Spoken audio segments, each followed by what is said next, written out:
안녕하세요, 헬스약입니다. 오늘은 원암 덤벨로우 광배근 운동에 대해서 PT를 시작하겠습니다. 일단 PT를 하기 전에 광배근에 대해서 잠시 공부를 하겠습니다. 원암 덤벨로우가 왜 등 운동인지 이해조차 못하시는 분들이 상당히 많습니다. 그래서 간략하게 아주 알기 쉽게 설명을 드리겠습니다. 지금 광배근의 기시점을 보면 등뼈나 응치뼈, 그 다음에 엉덩뼈 능선 외측순이죠. 그리고 늑골, 갈비뼈라고 그러죠. 견갑골 하각 아래쪽에 붙어서 있죠. 그런데 저 근육들이 기시점은 다 틀리지만 다 몰려들어서 정지점이 어딘가요? 그 위팔뼈에 붙어 있죠. 한 곳으로 붙어 있습니다. 그런데 이 그림을 자세히 보시면 광배근이 붙어서 있는 모습이 뒤쪽에서 시작해서 위팔뼈 앞쪽으로 갖다 붙었어요. 그래서 팔을 쭉 폈다가 끌어당기면 왜 저것이 광배근 운동, 등 운동이 되는지 이제 이해가 조금 가실 겁니다. 자, 이제 이해가 가셨다면 원암 덤벨로 PT 시작하겠습니다. 벤치를 이용해서 할 때 자세를 한번 잡아 보겠습니다. 손바닥에 짚는 위치나 모양에 대해서 한번 보실까요? 지금처럼 자세를 취했을 때 손목에 부담이 간다는 분들이 꽤 있습니다. 그런 분들은 지금처럼 손가락을 쫙 편 상태로 지지를 해주면 손목의 부담감을 좀 줄여줄 수가 있습니다. 뒤쪽에서 놓지만 꼭 플랫 벤치를 사용하지 않고 인클라인 벤치 같은 것을 이용하거나 높이를 좀 높게 해서 사용을 하셔도 무방합니다. 몸의 정렬을 잡아주면서도 손목과 어깨의 부담감을 줄여주는 자세가 본인한테 맞는 자세입니다. 저 같은 경우에는 이 자세가 가장 저한테는 잘 맞는 것 같아요. 어깨와 등, 척추 라인, 골반이 틀어지지 않도록 중심을 잡아주고 균형을 잡은 상태에서 운동을 해야 하는데 그게 말처럼 쉽지는 않습니다. 그렇다고 모양만 따라 해서는 또 될 일도 아니고 덤벨을 자연스럽게 내린 상태에서 그대로 수직선상으로 올려주면 되겠습니다. 보기에는 쉬워 보이는데 막상 해보면 감을 찾기가 참 어렵다고 하시는 분들이 상당히 많아요. 동작을 할 때 어깨 쪽에 부담감이 가지 않도록 지지를 잘 해주셔야 됩니다. 이 운동은 특히 초급자분들이나 광배근 자체가 발달되지 않은 사람들은 느낌을 찾기가 힘든데요. 오늘 제 영상을 보시고 한번 제대로 배워보시기 바랍니다. 벤치에 한쪽 무릎을 올렸을 때 양쪽 무릎의 높낮이와 함께 발에 벌리는 각도는 어깨 너비 정도로 해주시면 대부분 골반과 등의 수평을 맞출 수가 있는데요. 개인마다 체형의 차이가 있기 때문에 본인이 척추와 골반의 수평을 맞출 수 있는 그 위치를 찾으셔야 합니다. 그래서 해보면 알겠지만 지금 정도의 자세가 거의 보편적으로 나오는 형태가 될 겁니다. 아마도 오늘 PT 영상을 보고 나면 원암 덤벨로우에 대해서 확실하게 이해를 하실 겁니다. 이 운동을 할 때 잘못된 유형에 대해서 한번 촬영을 해봤는데요. 덤벨을 끌어당길 때 몸 전체가 틀어져서 올라가고 있습니다. 저런 형태로 하시는 분들이 굉장히 많습니다. 다시 한 번 더 정확하게 보여드리기 위해서 한 번 더 촬영을 해봤습니다. 덤벨을 잡고 들어 올리면서 몸이 저렇게 돌아가는 경우 PT를 받아보지 않고 처음 하시는 분들이 보통 저런 자세가 많이 나옵니다. 그리고 너무 무거운 무게를 했을 때도 저런 형태가 나오죠.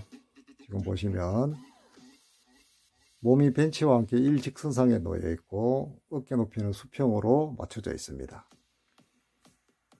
이 상태를 유지하면서 덤벨을 잡았을 때 광배근을 늘려주면서 밑으로 쭉 뻗었다가 그대로 광배근을 이용해서 끌어당겨 올려주시면 되겠습니다.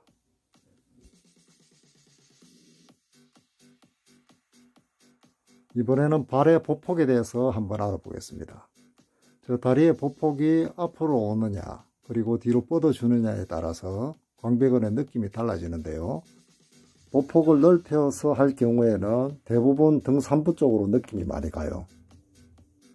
그런데 이 자세를 취하면서 등 하부 쪽으로 굳이 느낌을 주겠다고 하면 뭐 안 될 건 없습니다. 그래서 보폭을 넓히고 좁히고 하면서 본인의 것을 한번 찾아보시는 것도 괜찮은 방법이에요. 그렇지만 이 자세는 아무래도 등 하부 쪽까지는 느낌을 주기가 좀 쉽지는 않습니다. 이번에는 발의 보폭을 좁혀 볼 텐데요. 이 자세를 취하게 되면 광배근의 하부 쪽, 저기까지 확실한 느낌을 받을 수가 있을 겁니다. 직접 해보셔야 알겠죠. 지금 화면을 보더라도 등 하부 쪽까지 이완되는 모습을 볼 수가 있습니다. 제 눈에만 그런 건 아니겠죠. 그리고 가장 중요한 내용입니다. 광배근으로 덤벨을 끌어올리는 모습입니다. 내렸다가 광배근이 먼저 움직이면서 팔을 끌어당기는 모습이죠. 물론 마지막에 가서는 팔로 덤벨을 끌어올리는 건 맞습니다. 지금처럼 광배근 하부 쪽까지 늘어날 수 있도록 이완시켜 주는 것도 잊지 마시고, 이제 설명을 듣고 나니까 덤벨을 그냥 끌어당기는 것과는 차이가 많죠. 너무 중요한 내용이기 때문에 다른 자세와 함께 다른 각도에서도 한 번 더 보여드리겠습니다. 그리고 지금처럼 무릎을 고정하지 않고 이런 자세를 했을 때는 골반이 잘 돌아가요. 거기에 좀 더 신경을 써 주셔야 합니다. 광배근으로 끌어다니는 형태가 어떤 것인지 자꾸 반복해서 봐주시고, 지금 현재 제가 또 드리고 싶은 말씀은 저 팔꿈치가 등보다 너무 많이 올라가지 않아도 돼요. 광배근에 자극을 받겠다고 팔꿈치를 더 높이 드는 경우가 있는데요. 광배근이 어느 정도 수축이 된 다음에 팔꿈치가 더 올라가게 되면 오히려 광배근의 힘이 풀어지기 때문에 불필요한 동작이 될 수가 있는 거죠. 상급자들 하는 폼을 아마 따라서 하면서 그런 형태를 하는 분들이 있는 것 같아요. 지금 보면 끌어올렸을 때 팔꿈치가 올라가는 게 아니고 그 조여진 광배근을 몸을 약간을 회전을 주면서 광배근을 더 조여주는 저런 형태죠. 이해가 가시죠? 그래서 이런 그 원암 덤벨 로우 같은 경우 초급자들이 광배근도 없는 상태에서 저런 형태를 하면 느낌이 좀 안 오는 경우가 있죠. 아무래도 광배근을 사용하는 모습을 한 번 더 보겠습니다. 원암 덤벨 로우의 가장 키포인트가 아닌가 생각이 들고, 이 자세만 기억하면 원암 덤벨 로우는 끝나는 겁니다. 지금은 제가 마지막에 광배근을 더 조이기 위해서 살짝 회전을 더 주고 있는데요. 처음에 광배근의 느낌을 잘 찾지도 못하는 상태에서 회전을 걸어줘 봐야 아무런 의미가 없습니다. 광배근으로 저 팔을 끌어서 당겨 올리겠다, 그 핵심적인 내용만 이해하시면 될 것 같습니다. 이번에는 응용을 한번 해볼 텐데요. 덤벨을 앞으로 돌려주시고 저 상태에서 가슴 쪽으로 가까이 끌어당기는 형태인데, 이런 형태로 했을 때는 등 상부 쪽으로 느낌이 많이 갑니다. 제가 선호하는 방식은 아닙니다만 사람들마다 만들고자 하는 부위가 조금씩 틀릴 수가 있습니다. 상부 쪽으로 만들고자 하는 사람들은 이런 형태를 취해주면 효과를 볼 수 있겠습니다. 지금 다시 보편적인 방법으로 돌아와서 하고 있는데요. 운동을 가르치는 선생님들이 어떤 분들 보면 이렇게 하시면 안 돼요 하는 경우가 상당히 많습니다. 관절에 무리가 가고 부상 방지를 위해서는 이렇게 하면 안 됩니다 하는 것은 안 하시는 게 좋습니다. 그런데 그런 위험성이 없다면 본인이 이것저것 해보시는 게 도움이 돼요. 자주 말씀드리지만 정답은 없는 거니까 본인이 해보고 느낌을 잘 찾을 수 있는 방법을 찾으시면 됩니다. 지금 하고 있는 형태가 약간 응용을 한 방법인데요. 이렇게 하지 말라고 하는 선생님들도 상당히 많이 있지만 저 같은 경우 한 번씩 시도를 하고 있습니다. 어떤 거냐면 덤벨을 지금 보시면 광배근 맨 아래쪽으로 사선으로 끌어당기고 있습니다. 광배근 맨 위쪽에서부터 아래쪽까지 느낌을 주고 싶어서 해봤던 건데요. 괜찮은 것 같아요. 저는 이번에는 조금 잘못하고 있는 형태에 대해서 보여드리겠습니다. 아마도 저런 형태로 하는 모습을 자주 보지 않았을까 싶습니다. 특히 여성분들이 저렇게 좀 많이 하는데 잘못된 방법이죠. 또 팔을 너무 높게 드는 경우인데요. 광배근에 회전을 줘서 조이는 것과는 큰 차이가 있죠. 그리고 이런 형태로 하시면 어깨에 상당히 좋지 않습니다.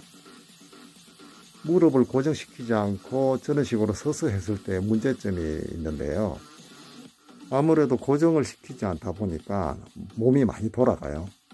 특히 골반이 돌아가면서 잘못된 형태로 해서 운동을 하시는 분들이 상당히 많습니다.